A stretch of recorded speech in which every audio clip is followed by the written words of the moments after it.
Okay, let's dive into this. Welcome to today's Explainer. We're going to be looking at a January 2024 undercover sting operation out in Everett, Washington.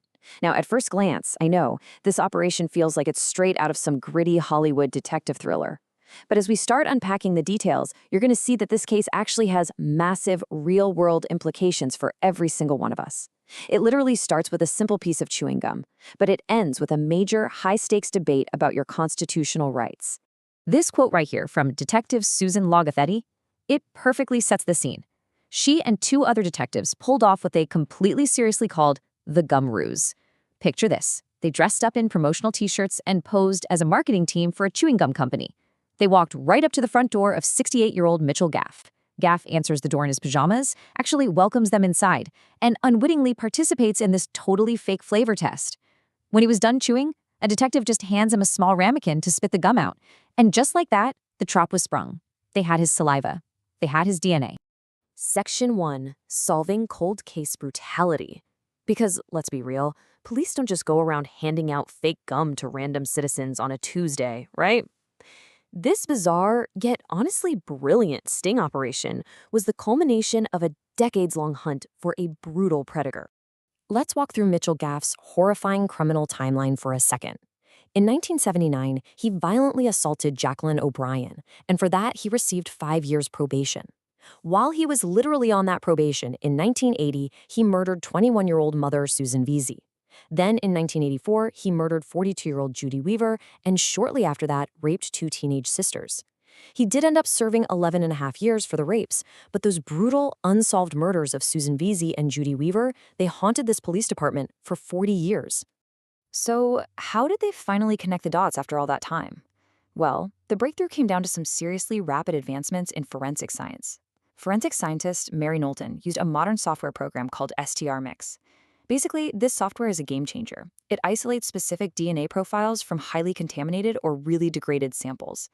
Knowlton took bindings found at the 1984 Judy Weaver crime scene, managed to isolate a mystery profile, and ran it right through CODIS, the national database. And boom, it triggered a match to Mitchell Gaff, whose DNA was already sitting in the system from those 1980s rape convictions. Okay, so the police had their database match, fantastic. But standard protocol actually requires a fresh confirmatory DNA sample to legally proceed. And here was a huge problem. Mitchell Gaff was an incredibly elusive suspect. The guy was basically a total recluse. Because he rarely left his house, the police couldn't just casually tail him and wait for him to drop a cigarette butt or leave a soda straw at a diner. They desperately needed his DNA, but he simply wasn't giving them any public opportunities to grab it. And that, right there, is exactly what forced the department to invent that elaborate undercover gum ruse we talked about. Section 2. The abandoned DNA loophole. Now, what's really interesting about this slide is that it marks a major pivot in our story. Catching a serial predator is obviously an incredibly satisfying true crime conclusion. We all love to see that. But this case essentially acts as a Trojan horse, exposing a terrifying constitutional loophole. The exact same legal mechanism that allowed detectives to grab Gaff's chewed gum without a warrant, yeah, that exact same mechanism applies to you, to me, and to literally everyone else. To really wrap our heads around this loophole, we need to understand the concept of abandoned DNA. The law defines it as any amount of human tissue capable of DNA analysis that separates from a person inadvertently or involuntarily without any police coercion. And here's the wild part. We leave this genetic breadcrumb trail everywhere we go. Every single time you shed an eyelash, lick an envelope, or leave a little saliva on a to-go coffee cup, you are legally leaving behind abandoned DNA. Just look at the stark contrast in how the law treats this. On the left side, you have standard Fourth Amendment protections guarding against unreasonable searches and seizures.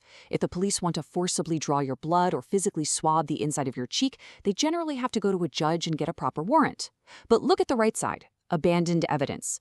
Collecting an item you've discarded, like Gaff's piece of chewed gum, operates entirely outside of standard criminal procedure rules. No warrant is required. Zero.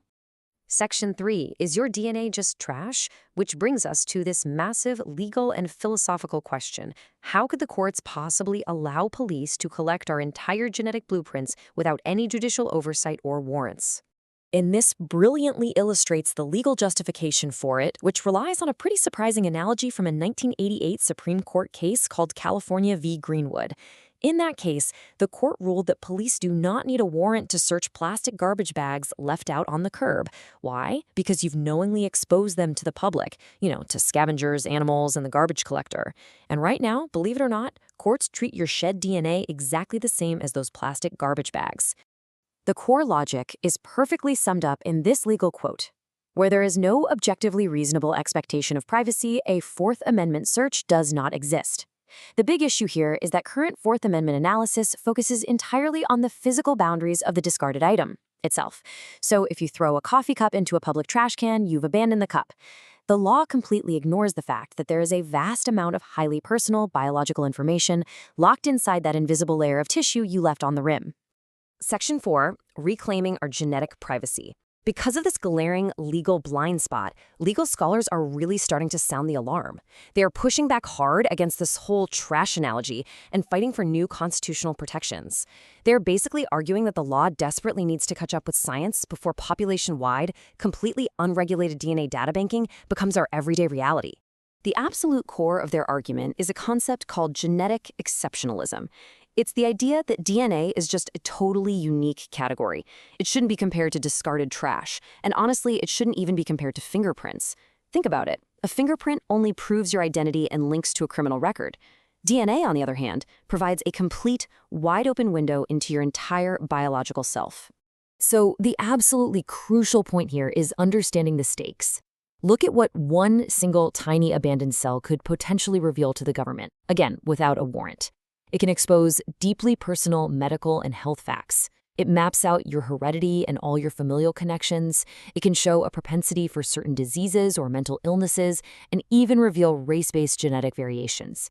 And as the field of behavioral genetics advances, researchers are even looking for potential indicators of behavioral traits, what some folks controversially refer to as a crime gene. All of this deeply sensitive information is just sitting on the edge of a fork you used at a restaurant, totally available for the taking. Look, the collection of abandoned DNA undoubtedly helps put dangerous predators like Mitchell Goff behind bars, and it brings much-needed closure to grieving families after decades of pain. There's no denying that. But it does so by utilizing a practice that leaves the rest of our genetic information entirely unprotected by the Constitution. So I want to leave you with this final, provocative question to chew on. Since it is an absolute biological impossibility to stop shedding cells, and we literally leave a trail of DNA everywhere we go, who really owns your identity? Thanks so much for joining me for this explainer, and I'll see you next time.